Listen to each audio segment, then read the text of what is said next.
Onlayn darslarni tashkil qilayotgan ekspertlar bunga e'tibor qaratishlari kerak. Ustoz, oxirgi sotib olgan onlayn kurslarimda darslar juda zerikarli. 20 daqiqadan so'ng juda zerikib uxlab qolgim keladi.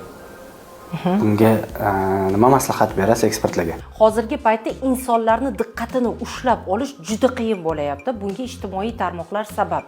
Ya'ni juda tez biz axborotni o'tkazib yuboryapmiz va bizni ong ostimiz, bizni o'sha ko'rish shaklimiz shu narsaga ko'nikib qolyapti. Endi onlayn darslarni tashkil qilayotgan ekspertlar bunga e'tibor qaratishlari kerak. Bunga bir nechta texnikalarni aytib berishim mumkin.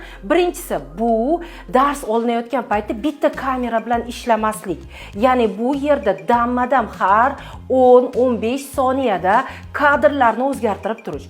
Ikkinchi texnika bu har bitta darsda o'quvchini diqqatini jalb qiladigan o'sha videoda qandaydir shakllarni, qandaydir grafikalarni, qandaydir slaydlarni chiqarish ham o'quvchini mana shu almashayotgan kadrlar diqqatini tortishga yordam beradi. Va yana bir muhim uchinchisi esa darslar davomida juda ko'p bolalarni, o'quvchilarni diqqatini jalb qiladigan texnikalar bor. Bir deganda o'ziga jalb qiladigan. Bu texnikalardan endi onlayn darslarda foydalanishlari kerak. Chunki bu zamon talabi.